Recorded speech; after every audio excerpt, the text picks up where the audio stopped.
Namaste yogis and lovers of wellness, and welcome back to the Yogi Blair YouTube channel. Today is episode 3 of my skincare journey. We have one more after this. As you can see, I am in the same attire that I was in for another video or 2 or 3. I am recording a few episodes in advance today because next week on my filming day I will be busy.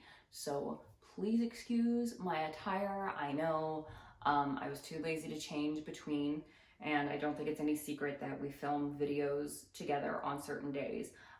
You'll have to excuse my hair though. These curly cues around my face drive me insane, which I know I said in another video, but yeah, they're crazy. My hair's wild. I have been really tired lately. I'm trying to take this time to, before we go back to work, to really just take it easy. So I'm trying to honor my space when I don't feel like doing something, not forcing myself to do something, not taking on extra projects right now, just doing what I need to do until I can get back to work so that I'm back nice and fresh. So today we're going to talk about Accutane. Finally, the big episode is here. We're going to talk about Accutane. Before we do that though, if you're new here, I just want to, real quick, don't get impatient. I want to thank you for being here if you're new. My name is Vanessa Blair Ferris. I'm a certified registered yoga instructor with a passion for sharing yoga and wellness with anybody that needs it, especially those that are healing from trauma. So if you're interested in that, if you support that cause of mine, consider subscribing, like this video if you enjoyed it, share this channel with your friends. You can follow me on Instagram and TikTok at yogi.blair. I try to put out little bits of inspiration there throughout the week. And you can email me. My email is always linked below. Any questions, if you have questions about this series, if you have questions about yoga or wellness or anything, feel free to send those my way. And with all of that out of the way, let's get into today's video.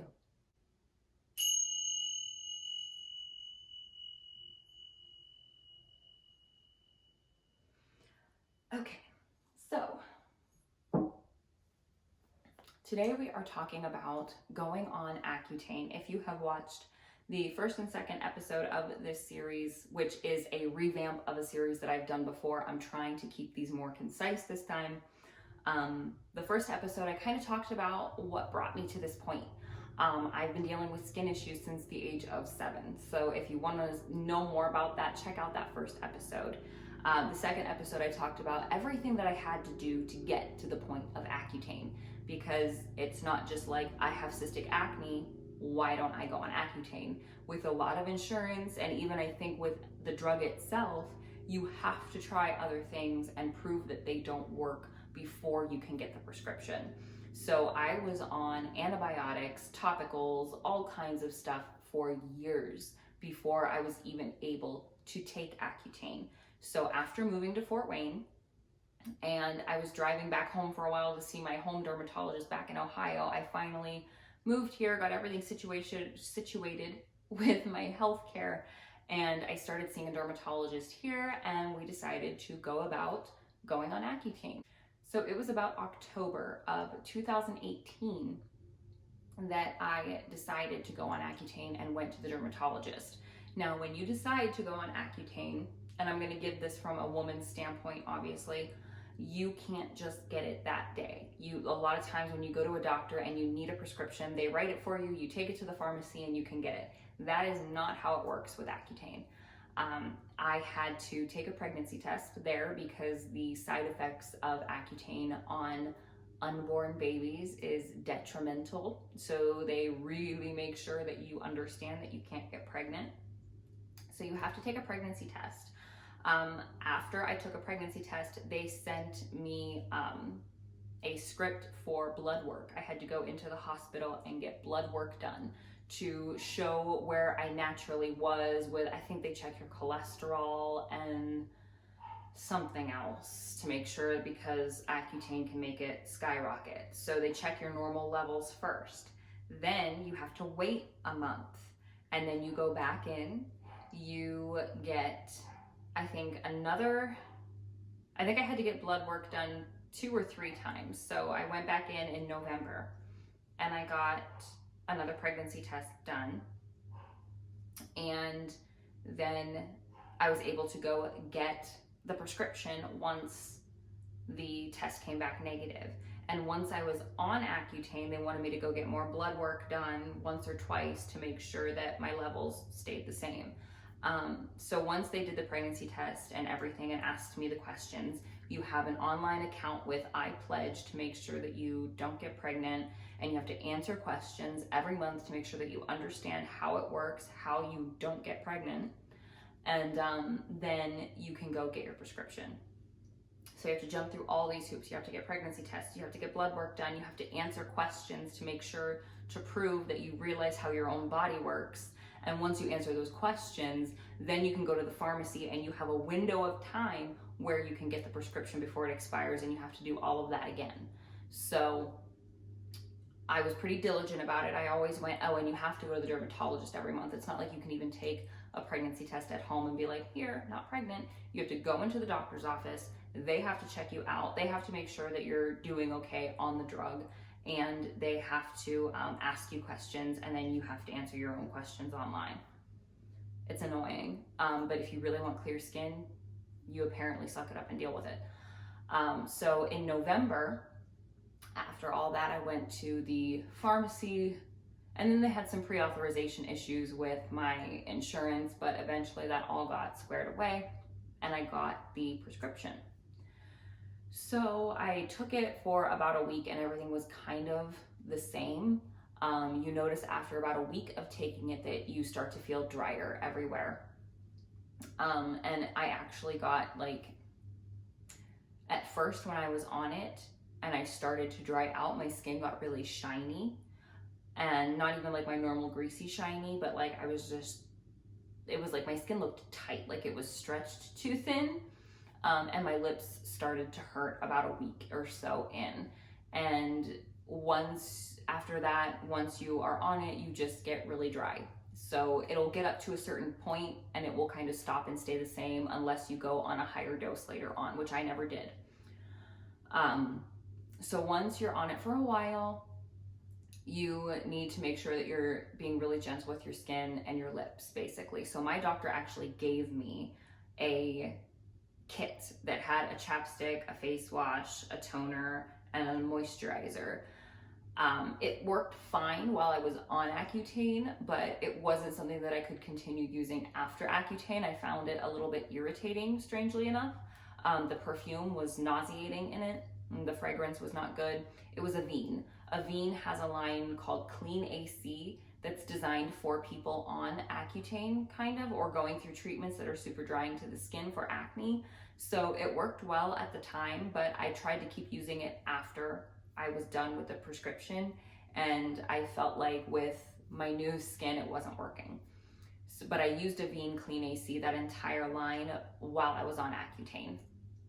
And I had a chapstick in my bathroom that I would actually take in the shower with me, because when you wash your face, you immediately need to put chapstick back on. I had one on my nightstand, I had one on my coffee table, one in my kitchen, one in my car, one in my purse, and I would actually use them down to the very end of the tube, which isn't something that always happens with your chapstick. Sometimes they get kind of gross before you can even finish them. Not in this instance. I was using it constantly. The more you have on your lips, the better. And they do say that, and the question that I get asked a lot is, do you break out when you start it? Because with a lot of acne treatments, they always say it gets worse before it gets better. For me personally, I did not break out everywhere. My skin immediately started to get better, with the exception of one cyst. And I'm gonna put a picture of it right here. That was about a week or two into my treatment, and that was the last cyst that I ever had. It was the mother of all cysts, and that is really kind of how my cysts, if I got a bad one, that's what it looked like even without being on Accutane. My skin kind of freaked out there, but that's kind of what my cysts were like, especially on my chin right there. Those were very painful. They had about 3 heads on them or more. And they were very painful. That's the kind of cyst that I would have to take the diabetic lancets to and poke, because that would last months. I'm not even exaggerating, months. and it was very painful. And I even have a video here that I might try to put in of me talking about that cyst and talking about my experience so far on Accutane. Hello. As I'm sure everybody knows, I started Accutane a little less than 2 weeks ago. And for the most part, my skin is still normal. It may be getting a little better. I've had a lot of questions and a lot of concern, which is to be expected, and I'm not dissing anybody that has had particular questions or concerns. But I've had a lot of people say things like, well, your skin's not that bad, so why are you doing this? Or, well, if it's, doing all that to your skin, imagine what it's doing to your insides, and aren't you worried about what the consequences are, and is it really safe? And while all of those are valid questions, I would like to show you why it is so important to me and why I'm willing to risk it. And that's because of this. This is my problem area. I wouldn't say that this is worse because I started the pills. It gets worse before it gets better. I would say that this is pretty much what I have dealt with. And no, it's not all over my face. Yes, it's just one, but it was about the size of a quarter at one point, and it's excruciating. So yeah, that was the last cyst that I ever had, and to this day, I still have not had one. I haven't even really had a pimple. I get rosacea spots that kind of look like pimples, but they are not acne. Some people call them adult acne and whatever, but there's nothing in them for me to pop. They sometimes look raised, they sometimes look flat, and they always are triggered by my rosacea, but there's never anything that I could even extract if I wanted to out of them. So it's just, I get those, but I haven't had a pimple yet, which is insane to think that it's been over a year and I haven't had a pimple, because I constantly had them growing up and everything, like you've seen in the previous videos. So that was the last one that I ever had, which was amazing to think about, and it didn't really even scar too much. I don't know, I think it was on this side of my chin. I don't know if there is a scar there or not.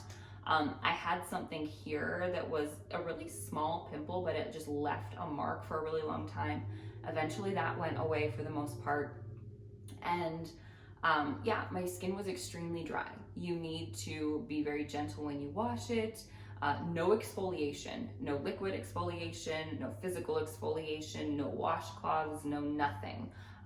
The most that I ever did was use my damp fingers and rub the dry skin off of my face and pat it dry. That's it. And moisturize. I got a couple nosebleeds, nothing severe, and I was even on Accutane in the driest months with a high efficiency furnace. It was super dry in the house, but I always ran humidifiers and that seemed to do the trick. I would get dry skin a little bit on my hands. I used Aquaphor lotion. That seemed to do the trick. My elbows got a little dry. I used regular body lotion. Yeah, and that was really it. There wasn't really anything too crazy about it skin-wise for me. I washed my hair maybe twice a month when I was on Accutane because my scalp was really dry. But other than that, it didn't really bother me. It did not bother me to have dry skin. I lost the shine in my skin, which I still even lost to this day. My skin doesn't really glow. It looks very, very matte. If I want a dewy complexion, I have to use my Tatcha moisturizer to get it to look that way. It just doesn't look like that anymore, which I'm honestly okay with. I was so oily and so greasy for such a long time that I don't mind having normal skin, which is kind of what I have now. It's on the normal to dry side. I don't really produce any oil at all, which that could even change now. I've been off of Accutane for a year and my skin is just starting to get back to a little bit more normal, I would say. The one thing that I will talk about that a lot of people don't realize is the physical pain that Accutane causes. And it's not just like, oh, aches and pains, get over it and suck it up. It is an excruciating pain for some people. For some people, it's not. For some people, it's very bearable and it's minimal. For me and for my poor friend that is going through it right now, she said that she's dealing with a lot of pain too. And I can really empathize because I remember it probably started about a month in where I started to notice the pain, or maybe a couple weeks. I don't really remember completely, but it might have been earlier on, but it was so minimal that I was just like, oh, that's just my fibromyalgia, whatever. But later on, it got so excruciating about a month in. So for 5 months straight, every single day, from waking up to going to bed, I was in pain. I was in the most pain I had ever been in, which they say if you have fibromyalgia or another chronic pain condition, that this can exacerbate it. So for us, we might feel it more than others. I don't know what the truth is behind all of that. I'm no doctor, but it was excruciating. I remember crying a lot about it because it was so painful. And I was going through teacher training at the time too. So there was a lot being asked of me physically. We were taking a lot of classes and I was taking extra classes because I'm the person that wants to overachieve. And I was doing 2 or 3 yoga classes a day. I was always at teacher training. I was always, doing my homework and everything. There was a lot being asked of me at the time. And it was exhausting and it left you feeling tired all the time because you were always in pain. So that's one thing that I think that they should really make people more aware of, because I don't think it's fair to tell people, like when I went on it, and this is no dig, or this isn't meant to be rude towards my doctor, but when you walk in and they're like, oh, it's gonna be fine, your lips are gonna be a little dry, that's no big deal, and in 6 months you'll have perfect skin. Like, you really think that it's gonna be a cakewalk. And then, so I thought there was something wrong with me, honestly. I really thought that it was like one of the detrimental side effects. And so when I went in and told them, I thought that they were gonna have to take me off of it. And they were like, no, that's normal. And I'm just wondering to myself, why didn't anybody say anything? Why wouldn't you warn people? Probably because they feel like people might be scared into not taking it and then they might lose some money. But it was not easy. And I remember just feeling like I just wish somebody had prepared me mentally for what I was gonna have to go through, instead of making it seem like it was so easy, because it's not. And again, people that don't have this condition don't understand. And they think that, it's just some easy thing. And for some people it might be. I know I've had comments on some things that people are like, I thought it was easy and I thought it was fine. That's your experience. My experience was truly intense pain. And I still did it. I stuck it out the entire 6 months. I got through it and I finished.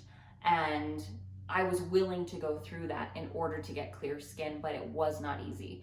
And I don't think that they tell you enough about what you could possibly endure. But that's just my personal opinion. So that was really pretty much it for Accutane. It was 6 months of really dry skin, really dry lips, always needing a chapstick. I mean, you can't leave your house. Don't think for a second that you can leave your house without a chapstick if you're on Accutane, because you will stop for a coffee, take a couple of swigs, and then your lips will feel like they're falling off. Just always have one. Just always have one, because you'll be miserable the time that you forget. Trust me. And that's it.